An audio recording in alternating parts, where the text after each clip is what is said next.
Since 2018, the US has seen an absolute explosion in sports betting. It's a modern-day gold rush.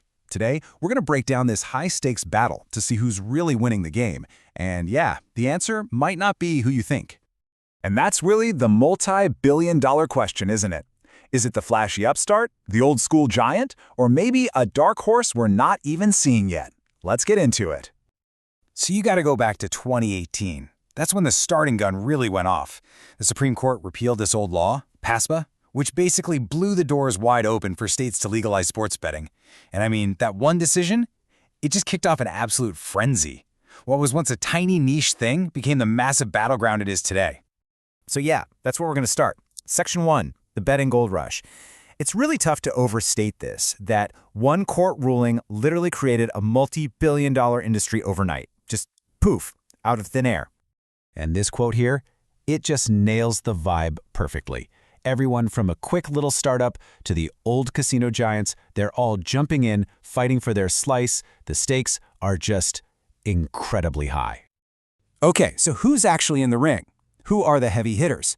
Let's dive into Section 2 and meet the top contenders. We're going to look at the 10 biggest names out there, all trying to be king of the hill. Okay, now take a look at this list. What's so wild is how different everyone's game plan is. You got the big two at the top, DraftKings and FanDuel, who came from that daily fantasy world. But then you look down the list. You've got the classic casino names, right? BetMGM, Caesars. They're trying to use their real-world casinos and reward programs to hook people online. And then you have these new disruptors, like Fanatics, thinking, hey, we sell jerseys to millions of fans, let's turn them into bettors. Or ESPN Bet, leveraging that massive media machine. It's this crazy mix of old school and new school. But here's the thing. The brand name you see isn't the whole story. The real power? It's the companies holding the leash. And that's the perfect lead into our next section, the power behind the brands. Because, to really get what's going on here, you can't just look at the app on your phone. Nah, you got to peek behind the curtain at the giants who are really running the show. So let's start with the challenger, DraftKings. You might remember them starting out as just a fantasy sports company, right? A startup out of Boston. But when that Supreme Court ruling dropped in 2018, wow, they moved fast. They pivoted like their lives depended on it, got a sportsbook up and running in Jersey, and that was just the beginning of their takeover plan. And that speed paid off, big time. Just look at this number. In 2023 alone, DraftKings brought in more than $3.6 billion. But get this, that's a 63% jump from the year before. I mean, that's not just growth, that's explosive. So you're probably asking, how did they pull that off? Well, it was a few key things. First, they already had a massive audience from their fantasy sports states. Then, they made some really smart buys, like Golden Nugget Online Gaming. They also locked in huge partnerships with the big leagues, the NFL, MLB, you name it. But the real secret sauce?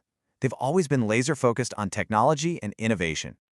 But every great challenger needs a champion to take on, right? Well, meet FanDuel.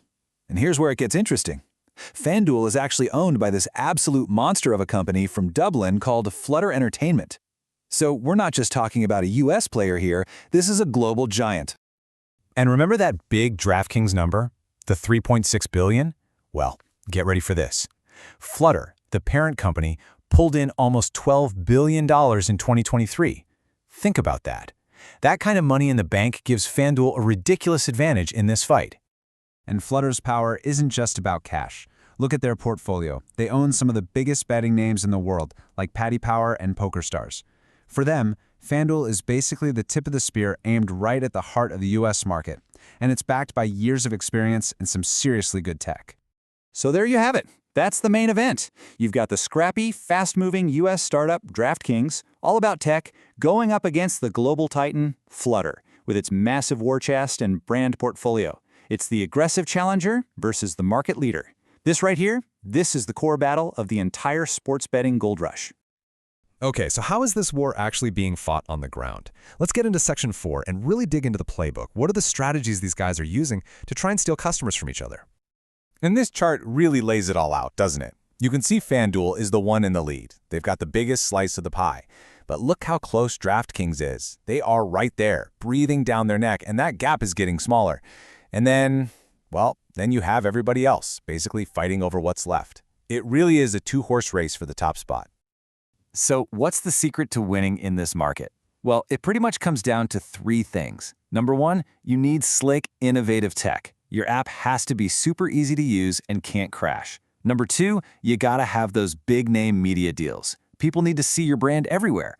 And number three, you have to build loyalty. Make people trust you and give them a reason to stick around. It's really this mix of tech, marketing, and just keeping your customers happy. All right, that brings us to the big finale, the future of the game. The market is still blowing up, the competition is just brutal. So what's next? What does the road ahead even look like? And you know, the future here is really a double-edged sword. On the one hand, you've got some major roadblocks. The competition is just insane. You've got to navigate this crazy patchwork of different laws in every single state, and it costs an absolute fortune to get a new customer.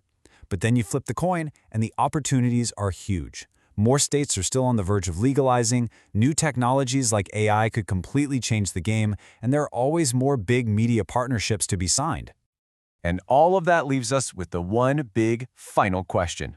In a market this explosive, this competitive, is the current king of the hill going to stay on top, or is someone else going to come along and knock him off?